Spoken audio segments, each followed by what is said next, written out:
Baik, kita lanjutkan ya. Tata nama berikut itu benar ya, kecuali yang mana? Nah, kita lihat senyawa di sebelahnya dan juga tata nama yang di sebelahnya ya. Yang nomor pertama ya, itu benar ya. Ini 3 metil 1 butena benar ya. Di sini kan jelas butena, berarti ngitungnya dari sini nih. 1 butena kan 1 2 3, maka 3 di sini ada metil. Ya, benar. Kemudian di sini 1 butena juga 2 metil, metilnya digeser, benar. Kemudian di sini 2 metil 2 butena, butenanya digeser 1 2. Kemudian di sini 2 metil, benar ya. Kemudian di sini 1 pentana, ya ini 1. Ya, di sini berarti 1 2 3 4 5 ada pentana, benar. Nah, sekarang yang ini nih salah. Di sini butana, tapi butana itu tidak menggunakan letak. Ya, butana itu kan alkana. Kalau alkana dia kan rangkap satu semua, jadi nggak perlu pakai letak. Yang perlu pakai letak posisi rangkapnya itulah yang rangkap 2, yaitu butena ataupun rangkap 3, butana. Kenapa? Karena dia posisi rangkap itu bisa aja geser-geser, makanya dia harus kasih nomor. Kalau yang alkana itu kan rangkapnya rangkap satu semua, jadi nggak perlu dikasih nomor. Gitu. Kemudian yang bukan turunan dari alkana adalah fenilklorida C6H5Cl. Ini merupakan turunan dari benzena. Ya, dengan jadi ada benzena kemudian direaksikan halogenasi ya, melalui reaksi halogenasi direaksikan dengan Cl ya, Cl2, maka dia membentuk C6H5Cl dan juga HCl. Ya, kalau direaksikan itu namanya reaksi halogenasi, direaksikan dengan halogen. Halogen itu berarti golongan 7A.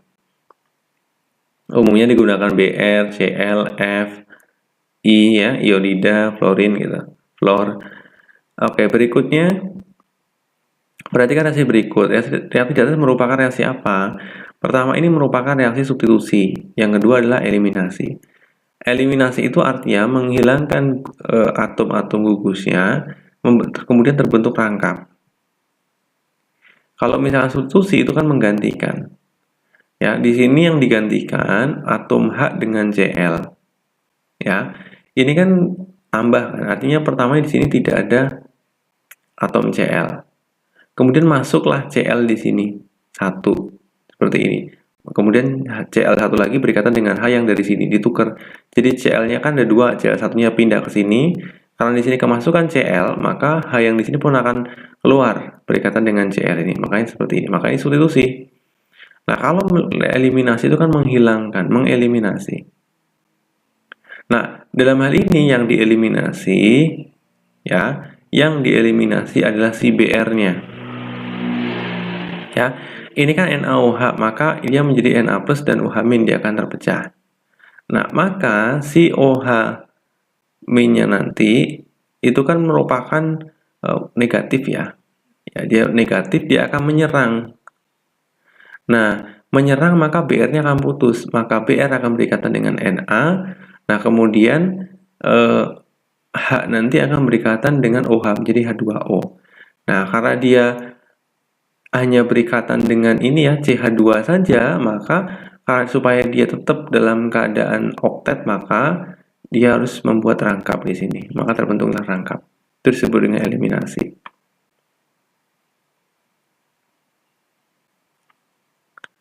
Nah, kemudian dari beberapa jenis alkohol berikut, yang manakah yang menghasilkan alkanon jika dioksidasi? Nah, alkohol yang kalau misalkan dioksidasi itu menghasilkan alkanon ataupun keton, itu alkohol sekunder. Nah, sekarang manakah yang merupakan alkohol sekunder? Yaitu nomor 1 dan nomor 3 ya. 1 itu 2 propanol, kemudian nomor 3 adalah 3 pentanol. Kenapa disebut pentanol? Lihat strukturnya ya. Tadi sudah pernah dibahas. Berikutnya adalah reaksi ya. Di sini ada CH3, CCH2, MgBr menghasilkan ini ya. Senyawa X itu apa? Jadi kita sekarang diminta untuk berpikir mundur. Yang dihasilkan yang ini. Nah, sekarang senyawa awalnya apa sih gitu kan? Nah, ternyata nama senyawa adalah 2 butanol. Kita lihat ya seperti ini. Kan ini yang diharapkan ya. Seperti ini kan. Dengan reaksi yang ini kan kalau ada 1, 2 gini maksudnya pertama direaksikan dengan yang di atas ini. Nah, nanti hasilnya baru direaksikan dengan yang kedua. Nah, hasil reaksi dengan yang kedua itu hasil seperti ini. Maka sebelumnya di sini kan ini namanya reaksi protonasi ya, karena ada proton. Jadi protonasi, kemudian dia masuk. Ini protonasi itu artinya penambahan proton, penambahan H+. Sehingga kalau di sini OH-, maka ini OH ya, berarti awalnya itu dari O. Nah, O ini dapat dari mana? Ya dari sini. Jadi ini rangkap 2, ini MgBr ini biasanya dia akan memutuskan rangkap ini. Sehingga rangkap 2-nya akan putus. Sehingga apa? Ini akan masuk, ya, yang nempel dengan MgBr-nya akan masuk ke dalamnya, berikatan. Nah, O ini dia masih main, ya, MgBr itu dia hanya membawa si ini. Tujuannya memutus rangkap supaya dia memasukkan yang CH3 3 kali CH2. Setelah mereka berikatan, maka MgBr-nya akan pergi. Ya. Nah, karena di sini masih ada O-, maka dilangsungkan reaksi dengan protonasi sehingga menjadi OH. Sekianlah produknya. Maka reaksi awalnya adalah 2-utanon atau etil metil keton. Nah, berikutnya produk yang dihasilkan dari oksidasi suatu eritrosa adalah senyawa X yang mengandung gugus, aldehid, dan asam format. Nah, senyawa itu apa? Nah, ini kan merupakan reaksi oksidasi, tapi tahapnya itu tidak satu kali. Ya, kenapa? Kan dilihat dari sini. Ya, ada banyak di sini yang ikatan. Biasanya sih kalau yang senyawa-senyawa yang golongan glukosa, eritrosa ini biasanya dia tidak bertahap reaksi, tidak bisa sekaligus. Ternyata yang diharapkan itu kan ada asam format, ya. Di sini semuanya dihasil asam format ya. Nah, tapi di sini senyawa X itu adalah si formaldehida, di mana di sini ada direaksikan HiO4 ya. Jadi HiO4 itu nanti akan memotong ya. Akan memotong ini ya, sehingga terbentuklah dua ini akan dipotongnya ya. Ini akan dipotong sehingga dia akan bentuk seperti ini. Kemudian dipotong lagi, jadi ini dihilangkan lagi untuk seperti ini. Nah, ini juga dipotong lagi sehingga bentuk formaldehid dan asam format. Salah satu sifat khas atom karbon yakni dapat membentuk isomer. Nah, pasangan senyawa berikut yang berisomer fungsional. Jadi fungsional itu artinya memiliki rumus molekul sama tapi gugus fungsi beda. Ya, kita tahu kalau seperti ini gugus fungsinya kan pentana, ini heksana ya. Ini ada trimetil, dimetil ya, benar karena beda. Ini ada etoksi, etana, ini metoksi. Etoksi kan berarti etil, metoksi berarti metil, dia beda gugusnya, benar. Nah, ini beda, asam butanoat dengan etil etanoat itu sebenarnya sama-sama saja itu. Ya, dia sama saja. Karena apa? Karena fungsi memiliki rumus yang sama ya, rumusnya sama tuh. Tapi gugus fungsinya berbeda. Nah, ini gugus fungsinya sama tuh, asam butanoat dengan etil etanoat itu sama gugus fungsinya. Ya, sama-sama etil. Kemudian selanjutnya adalah 6-metil 3-heptanon. Ya, 6-metil sama dengan metil ya. Tapi dia berbeda ya gugusnya. Yang apa namanya? Yang di ini dia merupakan posisinya yang berbeda. Nah, kemudian yang C itu, yang E ya, itu merupakan isomer geometri. Senyawa alkana memiliti titik paling tinggi. Semakin panjang atau semakin banyak atom C-nya, maka ikatan kovalennya akan semakin kuat. Kalau semakin banyak ikatan kovalen, maka titik didihnya paling tinggi. Maka dari senyawa-senyawa nanti, kalau ditanya pada alkana yang titik didihnya tinggi, maka lihat yang atom C-nya banyak. Maka eikosana itu atom C-nya ada 20, maka dia adalah yang titik didihnya paling tinggi dibandingkan yang lainnya. Ini monomer penentu polimer berikut ya. Monomernya apa? Ini kan polimer seperti ini. Maka monomer yang mungkin adalah CH2, CHCl. Ya, seperti ini kan. Ini berarti kan ada polimer reaksi polimerisasi kondensasi ya. Kemudian ada juga polimerisasi adisi. Tapi di sini adalah polimerisasi adisi. Kenapa? Karena di sini monomernya rangkap kemudian dia hilang. Di antara senyawa berikut yang paling mungkin sebagai monomer dalam suatu kalau monomer polimerisasi adisi, ya maka dia harus rangkap, harus ikatan rangkap. Dan di sini cuma ini yang ikatan rangkap, maka ya jawabannya yang ini, yang ada rangkapnya. Kemudian yang nomor 31 ya. Yang nomor selanjutnya ini pernyataan yang benar ya. Ini semua pernyataannya adalah benar. Ya, nama gasnya adalah gas asetilena. Ya, ini merupakan gas asetilena. Produk reaksi antara 1 mol gas ini dengan 1 mol HCl itu adalah monomer dari PVC, yaitu vinyl klorida. Ya, vinyl klorida merupakan monomer dari PVC. Kan PVC itu kan polivinyl klorida ya. PVC itu pipa yang biasa dipakai untuk paralon, itu merupakan PVC, polivinyl klorida. Tapi itu merupakan polimer yang dibentuk dari monomer, yaitu vinyl klorida. Kalau misalkan gas itu dapat menghilangkan warna merah coklat dari larutan brom ya, benar. Kemudian untuk mereaksikan 160, nah ini adalah merupakan stoikiometri. Kalau kamu hitung di sini perhatikan, maka didapat 90 gram. Karena di 90 gram air, maka dia adalah benar. Nah, di sini Leo ya, Ika melakukan pengujian adanya karbohidrat dalam suatu sampel. Nah, sampel ini digunakan merupakan suatu polisakarida yang dapat dipisahkan menjadi 2 fraksi utama berdasarkan kelarutan bila dititrasi dengan air panas. Ditriturasi dengan air panas. Pengujian dimulai dengan menambahkan larutan asam ke dalam larutan sampel yang berwarna putih susu dan dipanaskan menghasilkan larutan bening ya. Kemudian yang menandakan adanya hidrolisis suatu karbohidrat. Kemudian menambahkan larutan basa untuk menetralkan kelebihan asam, lalu menambahkan beberapa mililiter reaksi Benedict ke dalam larutan sampel dan terbentuk endapan merah bata. Endapan merah bata mengindikasi sebagai endapan Cu2O, sedangkan bila diuji dengan reagen Tollens ya akan menghasilkan enzim perak. Dari pengujian yang telah dilakukan dapat disimpulkan jenis polisakarida yang dihidrolisis dan monosakarida yang terbentuk adalah pati dan glukosa. Jadi dari pati ini ketika disediakan dengan 2O dia akan membentuk maltosa. Ini yang namanya ya, bisa juga hidrolisis ya. Kemudian tambahkan dengan pengasaman dan juga pemanasan. Kalau ada tanda segitiga ini disebut pemanasan ya, menaikkan suhu menghasilkan D-glukosa ditambah dengan D-glukosa.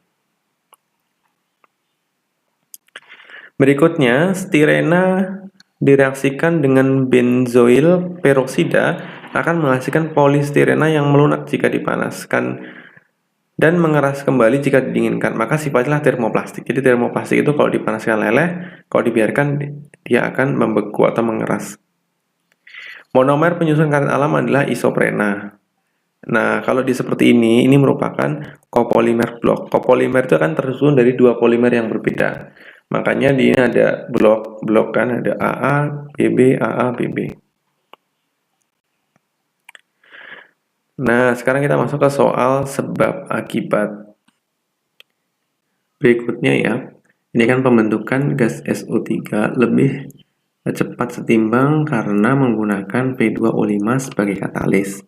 Nah, P2O5 itu akan mengubah, nah ini salah ya. Kenapa? Pernyataannya benar di sini. Pernyataannya benar, cepat setimbang karena menggunakan P2O5 sebagai katalis.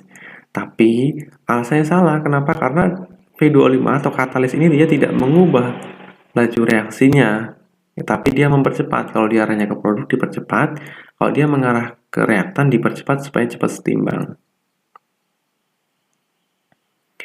Nah, kemudian yang kedua, produk reaksi kesetimbangan dari 6NO tambah 4NH3 ya. Seperti ini akan meningkat jika volume diperkecil dan suhu dinaikkan. Suhu dinaikannya betul dia akan meningkat. Tapi kalau volume diperkecil, ini yang salah. Ya, maka di sini pernyataannya salah, tapi alasannya benar. Ya, maka seharusnya volumenya diperbesar dan suhunya dinaikkan. Berikutnya nomor selanjutnya, hujan asam itu menyebabkan penurunan pH air hujan yang berkisar 3 dan 4. Karena apa? Karena gas SO itu di udara akan teroksidasi menjadi SO3 dan membentuk H2SO4 bila bercampur dengan air. Nah, pernyataannya di sini adalah benar, tapi alasannya juga benar dan keduanya menunjukkan hubungan sebab akibat. Ya, seperti ini reaksinya. Bila larutan asam kuat dengan pH 1 diencerkan 100 kali, maka pH-nya menjadi 3. Pengenceran memang akan menaikkan pH dan mengurangi keasaman. Nah, kenapa? Karena jumlah ion H+ dalam larutan berubah bila larutan diencerkan. Pernyataan benar, alasan benar, dan keduanya menunjukkan hubungan. Ini perhitungannya seperti ini. Dan ternyata benar 3. Nah, pada larutan HCl, NH4Cl, NaNO3, KOH, dan CH3CONA dengan konsentrasi 0,01 molar, pH terendah dimiliki oleh larutan NaCl. Karena NH4Cl merupakan garam yang bersifat asam. Betul dia garam bersifat asam, tapi pH yang rendahnya bukan yang NH4Cl, tapi adalah HCl merupakan memiliki pH yang paling rendah. Ya, karena HCl itu asam kuat. Sementara NH4Cl itu merupakan asam lemah. Asam lemah itu pH-nya lebih tinggi karena dia mendekati 7 biasanya. Ya, intinya dia bukan, kalau dia asam lemah berarti pH-nya bukan 1. Kemudian yang CH3CONA ini merupakan basa lemah ya, bukan asam. Terjadi reaksi spontan ke arah kanan untuk pasangan logam MgCa. Kalau kita lihat dari potensial reduksinya di sini, semakin ke kiri maka E0-nya semakin besar, semakin ke kanan E0-nya semakin besar, semakin ke kiri E0-nya semakin kecil. Ya. Nah, E0 reduksi yang besar maka logam itu akan mudah mengalami reduksi namun sulit teroksidasi. Ya, E0 reduksinya semakin besar maka mengalami reduksi tapi sulit teroksidasi. Artinya, kalau kita bandingkan Mg dengan Ca, di sini Mg Ca, maka Mg ini akan sulit untuk teroksidasi. Dia lebih mudah tereduksi, sementara Ca-nya yang teroksidasi. Ini makanya maka si Mg nanti akan tereduksi dan Ca-nya teroksidasi. Dan ini keduanya menunjukkan hubungan yang berhubungan.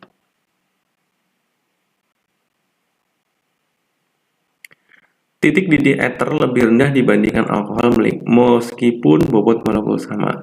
Ini yang benar karena gaya bukan van der Waals ya, tapi hidrogen ya, karena ikatan hidrogen yang membuat si titik didih ether lebih rendah ya, berarti alkoholnya lebih tinggi. Titik didih alkohol lebih tinggi dibandingkan ether karena ada ikatan hidrogen. Nah, senyawa aromatik polisiklik itu lebih reaktif. Ini salah ya, dia bener ya, aromatik siklik itu lebih reaktif terhadap oksidasi, reduksi, dan substitusi elektrofilik daripada benzena. Apa itu aromatik polisiklik? Jadi aromatik polisiklik itu artinya apa? Sikliknya lebih dari 1. Jadi ada 2, misalkan naftalena ada 2 tuh polisikliknya. Kalau ya lebih dari 1 itulah. Jadi misalkan siklik, kemudian ada lagi sebelahnya gandeng, itu namanya polisiklik. Nah, senyawa polisiklik itu bereaksi dengan suatu cincin dan masih memiliki satu cincin benzen lagi kan, karena ada 2 cincin. Contohnya apa? Naftalena, dia ada 2 cincin atau lebih yang masih utuh. Jadi kalau yang satu bereaksi, maka yang satunya lagi masih ada, makanya dia tetap reaktif terhadap oksidasi. Nah, kemudian dakron itu digunakan sebagai bahan jas karena dia tahan kusut dibandingkan nilon. Kenapa? Karena ada cincin benzen yang datar membuat dakron itu lebih kaku.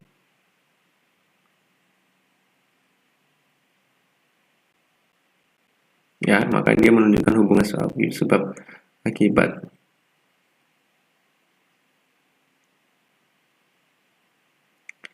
Kemudian derajat kristalinitas serat yang tinggi karena apa? Karena ada ikatan hidrogen antar molekul yang tidak ada tidak ada percabangan ya. Ini juga alasannya benar ya. Baik, berikutnya kita bahas soal yang pernyataan. Kalau kita perhatikan, jadi soal pernyataan itu kan ada pernyataan, kemudian di bawah itu ada 4 pernyataan. Manakah yang benar dan salah gitu kan? Nah, dari pernyataan ini ya hanya jawaban 4 yang benar. Karena ini merupakan kesetimbangan heterogen. Karena apa? Karena dia ada 2 fase, aqueous dan liquid. Jika reaksi dibalik, maka Kc adalah Kc yang kedua adalah Kc yang pertama. Kp sama dengan Kc, kenapa? Karena delta-nya 0. Delta N itu kan produk yang gasnya. Di situ kan fasenya nggak ada yang gas, berarti dia 0. Maka Kp sama dengan Kc. Nah, rumus Kc-nya adalah seperti ini ya, produk dibagi dengan reaktan. Yang nomor 2 ya, ini pernyataan seperti ini ya, maka N2 akan berkurang jika NH3 dikurangi ya. Kalau NH3-nya ditambah, maka dia malah tidak akan bertambah. Jika dalam kesetimbangan ada 1 mol Na dalam 1 liter, maka Kc-nya 0. Nah, ini dihitung nih, ternyata benar Kc-nya 0,148. Jika suhu dinaikkan, maka dia kan endotermik. Kalau reaksi endotermik, maka K-nya itu besar. Kalau K besar berarti produknya bertambah. Nah, di sini kalau suhu dinaikkan, maka reaktan bertambah. Salah, reaktannya berkurang. Merupakan kesetimbangan homogen karena ada 1 fase. Benar ya?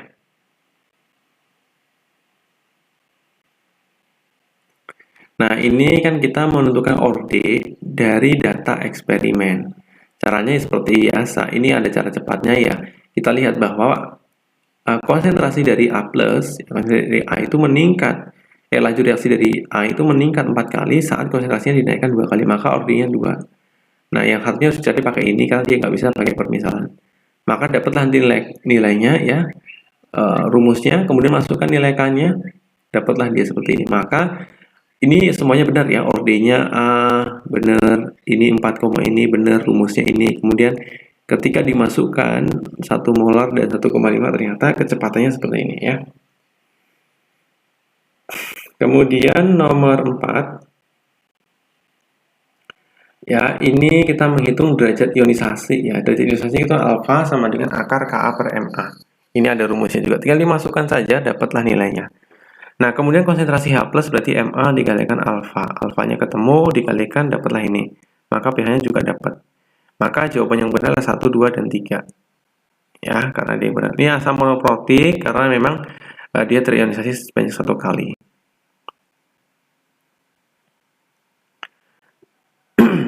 Nah, berikutnya ini lanjutan dari yang tadi ya, yang tentang Dinda itu.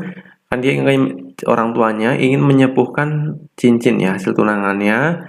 Nah, dia mengunjungi kios Pak Harjo. Kebetulan si Kanda itu kerja di sana gitu kan. Akhirnya apa? Ditimbanglah sama si Kanda tadi.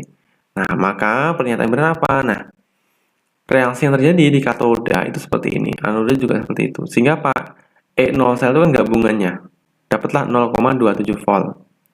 Nah, setelah itu kita hitung berapakah M-nya, ya ini 0,185. Ini merupakan hasil massa dari elektrolisis. Kalau totalnya dijumlahkan, maka 3,185. Maka pernyataan ini yang benar 1 dan 3 saja.